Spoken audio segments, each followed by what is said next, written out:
افتخار فردوس صاحب، افغان حکومت کا کتنا اثر ہے ٹی ٹی پی پہ؟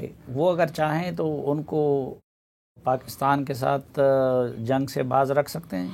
بالکل صافی صاحب، اگر آپ کسی کی سرزمین پہ بیٹھے ہوئے ہیں، وہیں سے آپریٹ کر رہے ہیں، تو اس میں کوئی دو رائے ہے نہیں۔ بلکہ اب تو یہ بات بہت کلیئرلی سامنے آ گئی ہے کہ ٹی ٹی پی اپنے آپ کو، ہم شاید ان کو اب ٹی ٹی پی بلاتے ہیں، وہ اپنے آپ کو افغان طالبان سے علیحدہ نہیں سمجھتے ہیں۔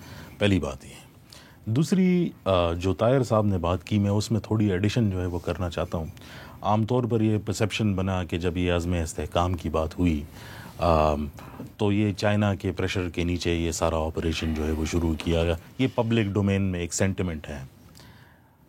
میرے خیال میں چائنا اکیلا نہیں۔ عید سے پہلے کچھ ایفرٹس ایسی ہوئی تھی جس میں ہمارے گلف ممالک سمیت اور امریکہ سمیت کچھ ہمارے ڈپلومیٹک ایفرٹس کی وجہ سے ایک ڈیلیگیشن جو ہے وہ پاکستان آیا تھا افغان طالبان کا، اور اس ملاقات میں کچھ چیزیں انہوں نے گارنٹی کی ہیں افغان طالبان نے، اور یہ پاکستان کے ٹاپ آفیشل سے جو ہے وہ ملے۔ اس میں جس ایک چیز پر جو ہے وہ اعادہ کیا گیا ہے کہ نہ تو ان کے خلاف ہم کوئی آپریشن کر سکتے ہیں اور نہ ان کو آپ کے پاس سرنڈر کر سکتے ہیں، ہاں ان کو کنٹین کر سکتے ہیں کہ آپ کے بارڈر سے دور لے جائیں، کیونکہ آپ یہ سمجھتے ہیں کہ ہمارے ملک سے آپ کے ملک میں در اندازی ہو رہی ہے اور یہ لوگ ادھر بارڈر پر جو ہے وہ سیٹلڈ ہیں، تو ہم ان کو لے جاتے ہیں۔ اب انٹرسٹنگ بات یہ ہے کہ جو ایک پائلٹ پروجیکٹ کے طور پر، اور اسلام آباد کے اندر یہ سوچ ہے کہ اگر یہ پائلٹ پروجیکٹ کامیاب ہو جاتا ہے، حالانکہ ان کو زیادہ اعتبار نہیں ہے اگر میں کلیئرلی بات کروں، لیکن اسلام آباد کے اندر ایک سوچ ہے کہ یہ پائلٹ پروجیکٹ اگر ہم آگے لے جائیں، جس میں تقریباً 200 گھر جو کندہار اور کابل کے درمیان میں جو غزنی کا علاقہ ہے، یہاں پر ان کی ایک سیٹلمنٹ ایک پلان جو ہے وہ بنا دیا جائے، تو شاید یہ پرابلم جو ہے وہ ریزالو ہو۔ اچھا، تو فی الحال یہ بات اس نتیجے پر ہے۔ اور جو کائنیٹکس کی ہم بات کرتے ہیں عزم استحکام کے حوالے سے، وہ کومبنگ آپریشن اور آئی بی اوز ہیں کہ آپ اپنی انٹرنل سیکیورٹی کے تو آپ اپنے ذمہ دار ہیں۔ ایسا یہ جو افتخار فردوس کہہ رہا ہے کہ وہ ان کے ساتھ اپنے آپ کو جوڑنا چاہتے ہیں، لیکن اس وقت تو ٹی ٹی پی والے اپنے آپ کو انڈیپینڈنٹ آزاد تصور کرتے ہیں، اور دوسرا وہ یہ کہتے ہیں کہ ہم افغانستان میں نہیں ہیں بلکہ پاکستان کے اندر۔ جب مولانا صاحب اور یہ لوگ کہتے ہیں کہ ہمارے پورے ضلع پہ قبضہ ہے، تو کہتے ہیں ہمارے پاس تو پاکستان میں سرزمین بہت ہے، تو ہم افغانستان میں کیوں بیٹھے رہیں؟ تو ان کے اس دعوے میں کتنی صداقت ہے؟ ہاں، وہ بالکل وہ تو کلیم کرتے ہیں۔ ابھی بھی جو عزم استحکام کے حوالے سے ان کا ایک میسج یعنی بیان آیا، تو اس میں بھی انہوں نے کہا کہ ہم اپنے اس چیز کو تعلق کو چھپاتے نہیں ہیں امارت اسلامی کے ساتھ جو ہمارا ہے، لیکن ہماری جو پریزنس ہے وہ پاکستان میں ہے۔ شروع میں جو تھا تو اس وقت یہ تھا کہ یہ تو ان کا کہنا ہے نا، آپ کی رائے میں جاننا چاہتا ہوں کہ یہ تھا کہ ان کی جو بات درست ہے، ان کی جو فائٹنگ فورس ہے، یعنی وہ جو جنگجو ہے، تو ان کی ایک خاصی تعداد جو ہے وہ پاکستان میں ابھی ہے۔ یہاں پہ وہ ایک ضلع سے نکل کے دوسرے ضلع چلے جاتے ہیں، تو ان کی وہ چیزیں ہوتی ہیں، لیکن جو لیڈرشپ ہے وہ ابھی افغانستان میں ہے۔ اس میں کبھی کبھار وہ لوگ آ جاتے ہیں کسی تشکیل کے ساتھ، لیکن پھر واپس چلے جاتے ہیں، اور اس میں ٹاپ یعنی رہبری شورا کے کچھ لوگ ہیں، اس میں مفتی نور علی محسود خود ہیں، یہ جماعت الاحرار کے جو لوگ ہیں، اور پھر اس پاکستانی یعنی ٹی ٹی پی کے علاوہ ایک اور جو دوسرا بڑا گروہ ہے حافظ گل بہادر، تو ان کے حوالے سے بھی یہ اطلاعات ہیں کہ ان کے جو سربراہ ہیں حافظ گل بہادر کہ وہ بھی افغانستان میں، تو میرے خیال میں وہ میڈیا یا پروپیگنڈے کے لیے وہ چیز تو ان کی طرف سے ہوگی ڈیفینیٹلی، لیکن یہ چیز اب اتنی عیاں ہو چکی ہے کہ وہ تعلق جو ہے وہ ختم نہیں ہو سکتا، اور افغان طالبان بھی اس چیز کو ایڈمٹ کرتے ہیں، یعنی میڈیا پہ وہ ڈینائی کرتے ہیں، لیکن جب آپ ان سے پرائیویٹ بات کرتے ہیں تو اس چیز کو وہ مانتے ہیں کہ ہاں یہاں پہ ہیں۔ اور جس طرح طاہر خان صاحب نے بات کی کہ مسئلہ ان کا صرف چل رہا ہے پاکستان کے ساتھ اور باقی ممالک یعنی کیوں نہیں کر رہے، تو باقی جتنے بھی گروپس ہیں، یعنی آئی ایم یو جو ایک وقت پہ بڑا مضبوط وہ تھا، تو وہ ازبکستان پہ ان کی طرف سے حملے نہیں ہو رہے، اور یہ جو چائنا خلاف گروپ ہے ای ٹی آئی ایم یا ٹی آئی پی، انصار اللہ تاجکستان یعنی وہ تاجکستان مخالف گروپ ہے، لیکن وہاں پہ وہ حملے نہیں کر رہے۔ پھر جو چائنا مخالف گروپ ہیں T I P E T I M, ان کی طرف سے بھی وہاں پہ حملے نہیں ہو رہے۔ جیش العدل کے حوالے سے بھی کچھ ہیں اطلاعات کہ وہ بھی افغانستان میں ان کی کہیں نہ کہیں پریزنس ہے، یا کہیں سے ان کو سپورٹ مل رہی ہے، جو ایران مخالف گروپ ہے وہ صرف ایکٹیو ہے، لیکن ان کی بہت زیادہ اپنی پریزنس جو ایرانین بلوچستان ہے وہاں پہ۔ اور ایک جو ٹی ٹی پی ہے جو پاکستان مخالف ہے، تو وہ انہوں نے تو پوری ایک آپ وہ جو کیمپین آپ کہہ لیں کہ ایک طرح سے اعلان جنگ وہ کیے ہوئے پاکستان کے خلاف. تو پاکستان کا یہ یعنی اس بات کا وہ کہنا کہ افغانستان سے یہ چیزیں ہو رہی ہیں, تو میرے خیال میں کہ افغان طالبان ڈینائی تو کریں گے لیکن پاکستان کے اس آرگومنٹ میں باقی ہم اس پہ وہ اس میں وہ وقت ہے. عامر رانا صاحب, افغان طالبان کہتے ہیں کہ بھائی ہم تو خود کچھ نہیں کر سکتے, لیکن ماضی میں بھی اگر آپ نے ٹی ٹی پی سے مذاکرات کیے تو ہم نے فیسیلیٹیٹ کیا, اور اب بھی ہم آپ کی ریکنسیلیشن کو فیسیلیٹیٹ کریں گے. تو آپ کیوں کہتے ہیں کہ, یا ہماری ریاست کیوں کہتی ہے کہ ٹی ٹی پی سے براہ راست مذاکرات کیوں نہیں؟ دیکھیے اس وقت ٹی ٹی پی کی قوت کیا ہے, افغان طالبان ہے, وہاں پہ ان کے ٹھکانے ہیں اور ایک ان کے پاس فتح کا ایک احساس ہے جو ان کو مذاکرات کے ذریعے, اور ان کی اسٹریٹجی میں اب ساری چیزیں کلیئر ہیں. مذاکرات ان کے لیے ایک طریقہ ہے, ایک حکمت عملی ہے اپنے الٹیمیٹ آخری ہدف کو حاصل کرنے کے لیے. اگر آپ مذاکرات کر رہے ہیں بنیادی طور کے اوپر آپ افغان طالبان کے اور ٹی ٹی پی کے ٹریپ کے اندر آ کے جو ہے مذاکرات کر رہے ہیں.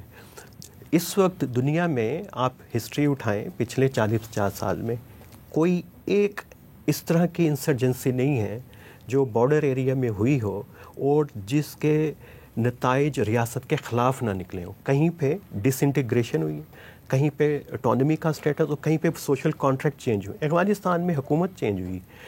تو یہ اس کو بہت ہی احتیاط سے ڈیل کرنے کی ضرورت ہے. مذاکرات کے نتیجے میں تو ریکنسیلیشن بھی ہوئی نا. دیکھیے ریکنسیلیشن کے نتیجے میں کیا ہوا, ایک تو پوری نمائندہ حکومت تھی جیسے بھی ووٹ سے آئی ہوئی, اور جو مذاکرات وہاں پہ ہوئے الٹیمیٹلی ہر انسرجنسی کا, بے شک وہ ایل سیلواڈور میں ہو رہی ہو یا ایسٹ ٹیمور میں ہو رہی ہو, انسرجنسی الٹیمیٹلی مذاکرات کے اوپر جاتی ہے. جو ہمارا آرگومنٹ ہے, میرا آرگومنٹ ہے کہ ٹی ٹی پی یہ اس طریقے سے پاپولر ایک موو نہیں ہے. یہ 9/11 کے بعد جو ریاست کے بچے کچھ عناصر تھے جو کبھی کشمیر اور افغانستان کے اندر یہ ہم اپنے تصویراتی مقاصد کے لیے استعمال کرتے تھے, اور جو پھر پاکستان کے قبائلی علاقوں کے اندر اس وقت جو اینگر آیا تھا اور جس طریقے سے بیس کے طور پہ استعمال کرتے رہے, یہ ایک اگریسو ایک ایموشنل موومنٹ تھی. یہ اس طریقے سے اس کی عوام کے اندر جو اسٹرینتھ نہیں تھی, اور اس کا پورا جو نیریٹو ہے وہ پورا ایڈیولوجیکل تھا, انسپائرڈ تھا القاعدہ سے. اور القاعدہ اور سے لے کے اور IS کے جتنے بھی ہیں اس کو پوری دنیا کے اندر جو ہے وہ ملٹری کے ذریعے شکست دی گئی ہے. بے شک وہ مالی ہو, بے شک عراق ہو, وہ سیریا ہو. اگر ٹی ٹی پی کامیاب ہوتی ہے, افغانستان طالبان کی جو اس کو کیس کو ہم علیحدہ سے ڈسکس کر سکتے ہیں, تو یہ ایک بہت بڑا گلوبل بوسٹ ہوگا. اور پاکستان کو اس وقت بات کی افتخار صاحب نے, گلف کی سٹیٹس کی بھی حمایت ہے کہ پاکستان جو کرے. UN کی ریزولوشنز ہیں, اگر خواجہ آصف صاحب نے کہا ہے کہ وہاں پہ جا کے اسٹرائکس کریں گے.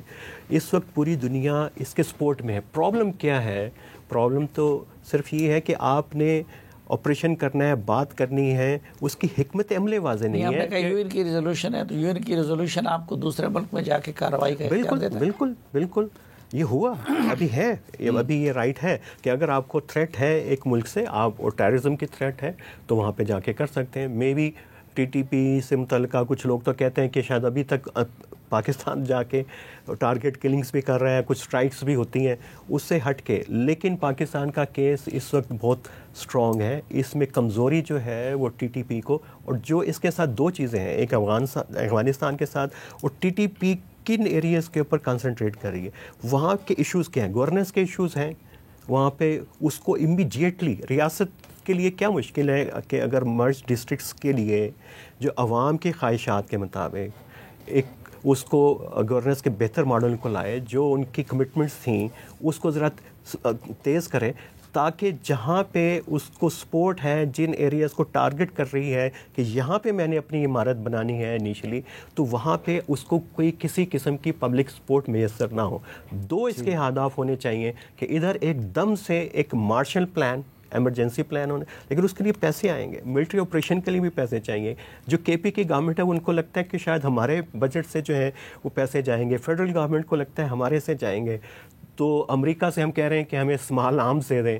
تو اس وقت یہ بڑا ایشو ہے. میرا خیال ہے کہ اس وقت اس کے اوپر ڈبیٹ پارلیمنٹ میں کھل کے ہونی چاہیے. جتنی ریلیٹڈ اسٹینڈنگ کمیٹیز ہیں سینٹ کی, قومی اسمبلی کی, اس کے اوپر یہ کریں اور اس کو خفیہ نہیں رکھیں. خفیہ رکھیں گے تو معاملہ خراب ہوگا. طاہر خان صاحب, اب دوبارہ قطر میں ایک اجلاس ہو رہا ہے جس میں دوحہ ایگریمنٹ پہ عمل درآمد کا جائزہ لیا جائے گا, تو اس سے آپ کو کوئی امید ہے پاکستان کو کوئی اچھی خبر مل سکتی ہے؟ پاکستان کے حق میں کوئی افغان طالبان سے ڈیمانڈ کیا جا سکتا ہے؟ نہیں, یہ دوحہ والی یہ جو پروسیس ہے دوحہ فارمیٹ والی, یہ بالکل اس کا کوئی تعلق ہی نہیں ہے. ہاں انڈیویجولی لوگ اس میں بات کر سکتے ہیں. اس کا جو ابھی 2 نکاتی ایجنڈا ہے جو میں نے دیکھا ہے وہ یعنی پرائیویٹ سیکٹر افغانستان کے اس کی ڈیولپمنٹ اور نارکاٹکس کے منشیات کے خلاف, یہ 2 ہے. اور اگر ٹائم اس میں ہوا تو پھر ماحولیاتی تبدیلی, یہ والا کوئی ایشو نہیں ہے. نہ خواتین کی روزگار ہے, نہ خواتین کی ایجوکیشن ہے, نہ ٹیرورزم ہے, بالکل ایجنڈے پہ نہیں ہے. ہاں جو لوگ ہیں, ہمارا والا تو موقف ہوئی, ہمارے تو دورانی صاحب شاید پہنچ گئے ہوں گے, تو ان کا تو ظاہر بات ہے اسی موقف ہوگا. لیکن اس کانفرنس کا اس سے کوئی بھی تعلق نہیں ہے. لیکن جو میں نے پہلے بھی کہا, افغان طالبان جو ان کو تسلیم کرنا پڑے گا کہ دنیا یا خطہ یا پاکستان جو ناراض ہے, کیوں ناراض ہے. اور یہ میں نہیں کہتا کہ افغان طالبان کا یہ موقف تو درست ہے کہ TTP پاکستان کا مسئلہ ہے, اور وہ ہے, تو لہٰذا لیکن TTP پاکستان کا مسئلہ بالکل ہے, لیکن آپ اپنی ذمہ داریوں سے بالکل مبرہ نہیں ہو سکتی. یہاں پر آپ کی کچھ نہ کچھ ذمہ داری بنتی ہے, لہٰذا سوچنا پڑے گا. اور میرے خیال میں کچھ نہ کچھ بالکل اس نے ٹھیک کہا فردوس نے کہ اگر افغان طالبان چاہتے ہیں تو حالات میں تبدیلی ضرور آ سکتی ہے.